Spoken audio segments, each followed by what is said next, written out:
बलिया से रसड़ा स्थित श्रीनाथ बाबा मठ के महंत श्री कौशलेंद्र गिरी, जिन्हें मुख्यमंत्री योगी आदित्यनाथ का करीबी माना जाता है, ने सपा सांसद अफजाल अंसारी के विवादित बयान की निंदा की है। उन्होंने कहा कि अफजाल अंसारी और सपा अध्यक्ष अखिलेश यादव समाज में अराजकता फैलाने का प्रयास कर रहे हैं, खासकर एक विशेष समुदाय को खुश करने के लिए।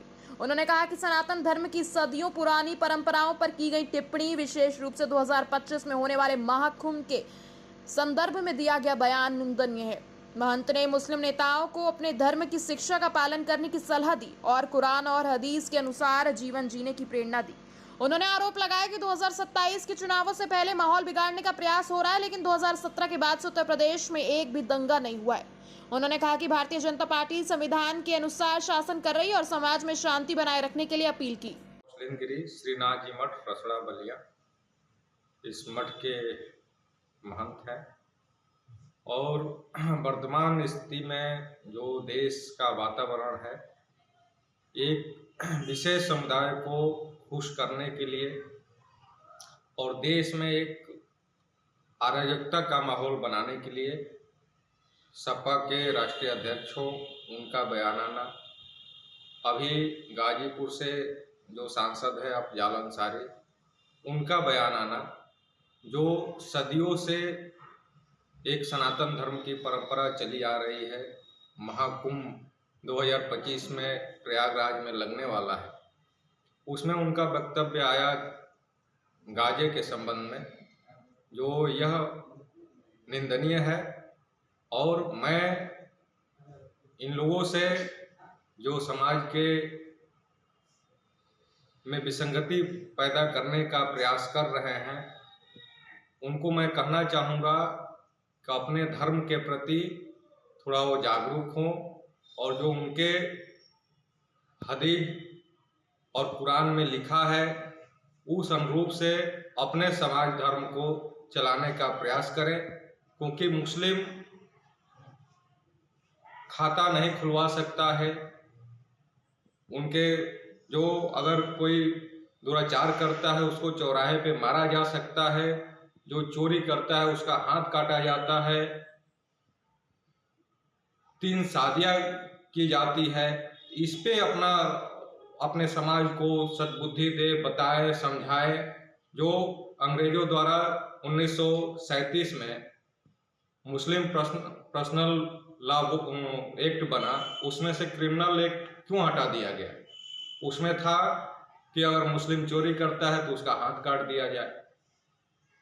तो ये अपने समाज को, अपने धर्म को ज्ञान दे और दूसरे के धर्म में किसी की आस्था को ठेस न पहुंचाए, यही निवेदन है इन लोगों से।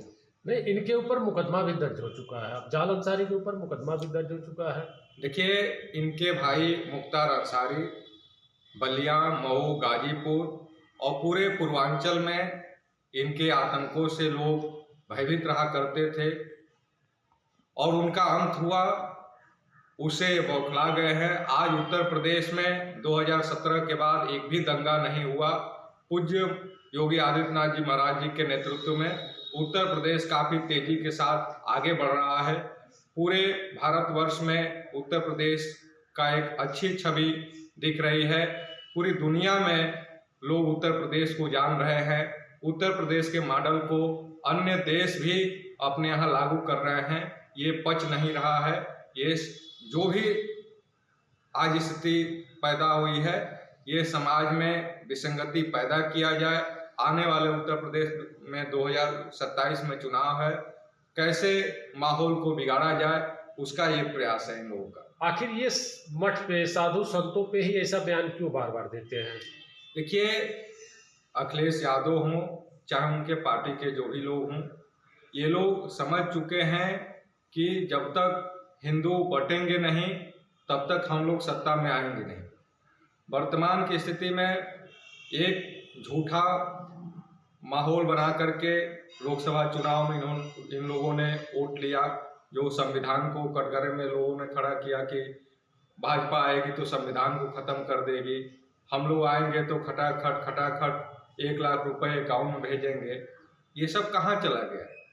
भारतीय जनता पार्टी जो भारत का संविधान है उसके अनुरूप चलती है और जो देश के लोग हैं उनको संविधान के दायरे में रहने के लिए ऐसा माहौल बनाती है। भाजपा की सरकार में जो कानून के दायरे में रहता है उसके साथ कुछ भी नहीं होता है, जो कानून के दायरे से हटता है उसके खिलाफ जो भारत का कानून है, संविधान है, वो लागू होता है। तो ये इन लोगों को पच नहीं रहा है।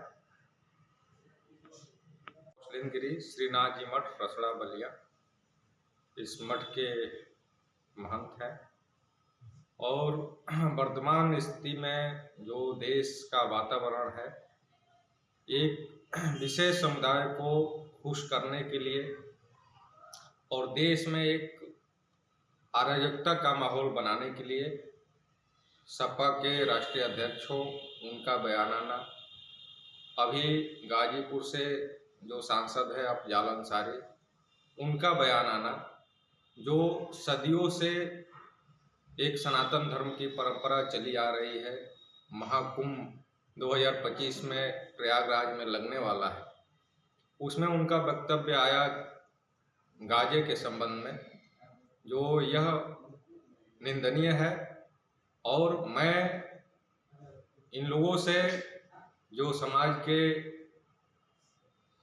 में विसंगति पैदा करने का प्रयास कर रहे हैं उनको मैं कहना चाहूँगा कि अपने धर्म के प्रति थोड़ा वो जागरूक हों और जो उनके हदीस और कुरान में लिखा है उस अनुरूप से अपने समाज धर्म को चलाने का प्रयास करें, क्योंकि मुस्लिम खाता नहीं खुलवा सकता है। उनके जो अगर कोई दुराचार करता है उसको चौराहे पे मारा जा सकता है, जो चोरी करता है उसका हाथ काटा जाता है, 3 शादियां की जाती है। इस पे अपने समाज को सद्बुद्धि दे, बताए, समझाए। जो अंग्रेजों द्वारा 1937 में मुस्लिम पर्सनल लॉ एक्ट बना, उसमें से क्रिमिनल एक्ट क्यों हटा दिया गया? उसमें था कि अगर मुस्लिम चोरी करता है तो उसका हाथ काट दिया जाए। तो ये अपने समाज को, अपने धर्म को ज्ञान दे और दूसरे के धर्म में किसी की आस्था को ठेस न पहुंचाए, यही निवेदन है इन लोगों से। नहीं, इनके ऊपर मुकदमा भी दर्ज हो चुका है, अफजाल अंसारी के ऊपर मुकदमा भी दर्ज हो चुका है। देखिए, इनके भाई मुख्तार अंसारी बलिया, मऊ, गाजीपुर और पूरे पूर्वांचल में इनके आतंकों से लोग भयभीत रहा करते थे और उनका अंत हुआ, उसे बौखला गए हैं। आज उत्तर प्रदेश में 2017 के बाद एक भी दंगा नहीं हुआ। पूज्य योगी आदित्यनाथ जी महाराज जी के नेतृत्व में उत्तर प्रदेश काफ़ी तेजी के साथ आगे बढ़ रहा है। पूरे भारतवर्ष में उत्तर प्रदेश का एक अच्छी छवि दिख रही है। पूरी दुनिया में लोग उत्तर प्रदेश को जान रहे हैं। उत्तर प्रदेश के मॉडल को अन्य देश भी अपने यहाँ लागू कर रहे हैं। ये पच नहीं रहा है। ये जो भी आज स्थिति पैदा हुई है, ये समाज में विसंगति पैदा किया जाए। आने वाले उत्तर प्रदेश में 2027 में चुनाव है, कैसे माहौल को बिगाड़ा जाए उसका ये प्रयास है इन लोगों का। आखिर ये मठ पे, साधु संतों पे ही ऐसा बयान क्यों बार बार देते हैं? देखिए, अखिलेश यादव हों चाहे उनके पार्टी के जो भी लोग हों, ये लोग समझ चुके हैं कि जब तक हिंदू बटेंगे नहीं तब तक हम लोग सत्ता में आएंगे नहीं। वर्तमान की स्थिति में एक झूठा माहौल बना करके लोकसभा चुनाव में इन लोगों ने वोट लिया, जो संविधान को कटघरे में लोगों ने खड़ा किया कि भाजपा आएगी तो संविधान को ख़त्म कर देगी, हम लोग आएंगे तो खटाखट 1 लाख रुपए अकाउंट में भेजेंगे। ये सब कहाँ चला गया? भारतीय जनता पार्टी जो भारत का संविधान है उसके अनुरूप चलती है और जो देश के लोग हैं उनको संविधान के दायरे में रहने के लिए ऐसा माहौल बनाती है। भाजपा की सरकार में जो कानून के दायरे में रहता है उसके साथ कुछ भी नहीं होता है, जो कानून के दायरे से हटता है उसके खिलाफ जो भारत का कानून है, संविधान है, वो लागू होता है। तो ये इन लोगों को पच नहीं रहा है।